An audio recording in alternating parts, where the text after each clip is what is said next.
ഇനി ഡൽഹിയിലേക്ക് പാരീസ് ഒളിമ്പിക്സിൽ ഇന്ത്യക്കായി 2 മെഡലുകൾ സ്വന്തമാക്കിയ മനു ഭാക്കറിന് ജന്മനാട്ടിൽ വൻ സ്വീകരണം. ദില്ലി വിമാനത്താവളത്തിൽ ആയിരങ്ങൾ മനു ഭാക്കറിനെ സ്വീകരിക്കാനെത്തി.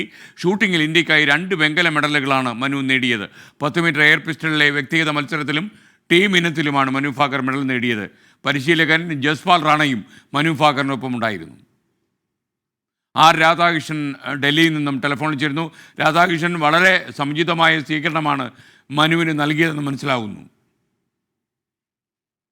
സ്വീകരണ പരിപാടികൾ സർക്കാർ നിശ്ചയിച്ചിരിക്കുന്നത് വൈകിട്ടാണെങ്കിലും ഈ വിമാനത്താവളത്തിലെത്തിയ ജനങ്ങൾ ഒരുക്കിയ സ്വീകരണ പരിപാടികളെ തടയാൻ ആർക്കും സാധിച്ചില്ല. വലിയ രീതിയിലുള്ള ഒരു സ്വീകരണം, ഒരുപക്ഷെ ഷൂട്ടിങ്ങിൽ ഇരട്ട മെഡൽ നേട്ടത്തിലൂടെ പാരീസ് ഒളിമ്പിക്സിൽ ഇന്ത്യയുടെ അഭിമാനമായി മാറിയ മനു ഭാക്കറിന് ലഭിച്ചിരിക്കുന്നു എന്നതാണ് ഇപ്പോൾ നമുക്ക് കാണാനായി സാധിക്കുന്നത്. 10 മീറ്റർ എയർ പിസ്റ്റൾ വ്യക്തിഗത ഇനത്തിലും മിക്സഡ് ടീം ഇനത്തിലും വെങ്കല മെഡൽ നേടിയതോടെയാണ് ഇന്ത്യയുടെ ഷൂട്ടിംഗ് സംഘത്തിലെ മനു ഭാക്കറിന്റെ ഏറ്റവും ശ്രദ്ധേയമായിട്ട് മാറുന്ന സാഹചര്യം ഉണ്ടായത്.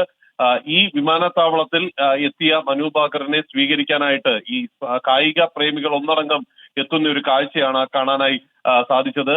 ഇവരുടെ നേട്ടം രാജ്യത്തെ സംബന്ധിച്ച് വലിയ പ്രാധാന്യം ഉള്ളതാണ്. പ്രത്യേകിച്ച് പാരീസ് ഒളിമ്പിക്സിൽ ഇന്ത്യയുടെ മെഡൽ നിരയെ ചലിപ്പിക്കുന്നതിൽ അവർ നൽകിയ നേട്ടം വളരെ വലുതാണ്. ചരിത്രപരമായിട്ടുള്ള ആ മെഡൽ നേട്ടത്തെ രാജ്യം ആഘോഷിക്കുന്ന ഒരു കാഴ്ചയാണ് നമുക്ക് കാണാനായിട്ട് സാധിക്കുന്നത്. ഉചിതമായിട്ടുള്ള സ്വീകരണം വൈകിട്ട് സർക്കാരിന്റെ രാധാകൃഷ്ണൻ ഡൽഹിയിൽ നിന്ന് വിവരങ്ങൾ നൽകിയത്. മനു ഭാക്കർ 2 വെങ്കല മെഡൽ നേടിയ മനു ഭാക്കറിന് ഡൽഹിയിൽ സ്വീകരണം ഉണ്ടായി.